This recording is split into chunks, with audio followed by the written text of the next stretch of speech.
Hi everyone! Do you remember before the lockdown I was talking about making some cooking videos? Well, today we're going to have a wee go at it in the kitchen and we're going to make the fair trade flapjacks that we made for Fair Trade Fortnight, okay? So here's the ingredients for the flapjacks. You're going to need 250 grams of porridge oats, 125 grams of butter. I'm just using unsalted butter because it was what was in the fridge.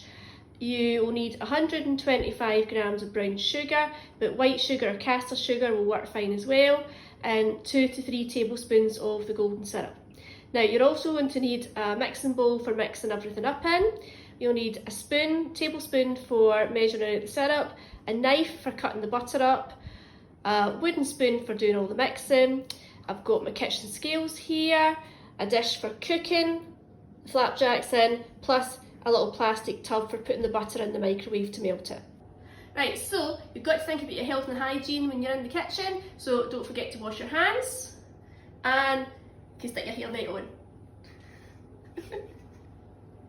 Right, you need to preheat your oven, so it's 180 degrees Celsius for a fan assisted oven, 200 degrees otherwise, okay? I've measured out all the ingredients, the dry ingredients here. So this is my 250 grams of the porridge oats, so I'll put them in the big mixing bowl. And then I've got my 125 grams of brown sugar, I pop it in as well. And you can actually give it a little mix up just now. Now brown sugar's really sticky, it's got a bit of a sort of caramel taste to it. It's stickier than white sugar, but once the melted butter's in, it'll all mix in really nicely together. Okay.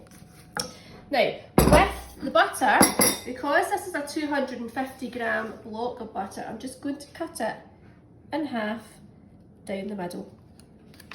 Okay, and then that means that this bit here is 125 grams. I'll pop it in this little plastic tub for going in the microwave because we need the butter to be melted. Right, so that's the butter back out the microwave now. What I did was I put it in for 30 seconds and then had a recheck and then put it in for another 30 seconds because it wasn't quite melted. Now be careful if you're using a microwave because I burnt myself last week in the microwave and I've got a massive big blister on this finger. And I'll get one on that finger. Right, so now I'm going to start putting the butter into the dry mixture. We swirl it around a wee bit. Okay, and give it a little stir. Now don't worry if you still get some big lumps of sugar in here because when it goes into the oven everything melts still in together. Okay, and I'm going to put some more butter in. Use up the rest of it.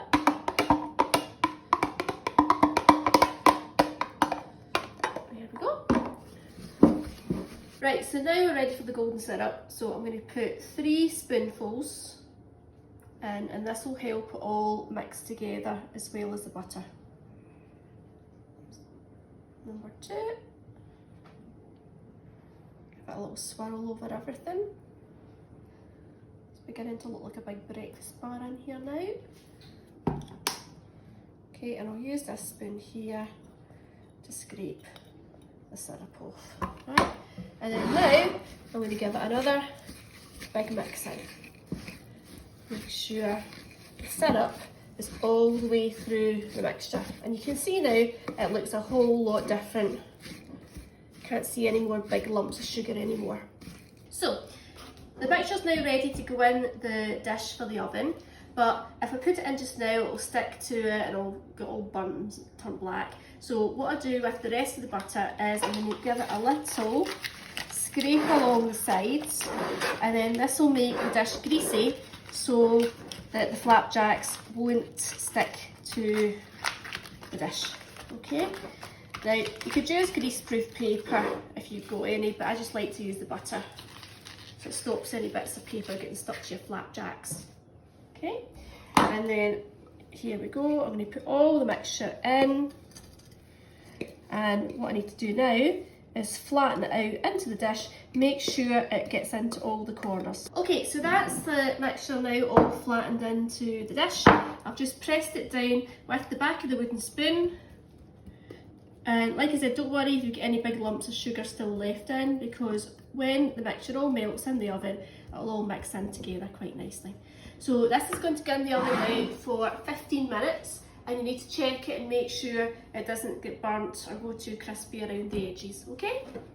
Right, so this is the flapjacks out of the oven. You can see here it's all nice and solid, but it's still very, very hot. It's been cooling for about 15 minutes. So what I'm going to do now is I'm going to cut it into little squares. So I'm just going to cut it with the knife down the middle, and then I can decide if I'm going to split it into 12 flapjacks or 16 or however many I want. It's really important you go around the edges just now before it sets to make sure that you can get all the flapjacks out when it's cooled down. So there we go, that's the finished flapjacks, cooled down and all cut up. I've cut mine into 4x4, so I've got 16. Okay, and they should be crispy around the edges and a wee bit soft and chewy in the middle. Okay, I really hope you enjoy having a go if you're going to try and make them.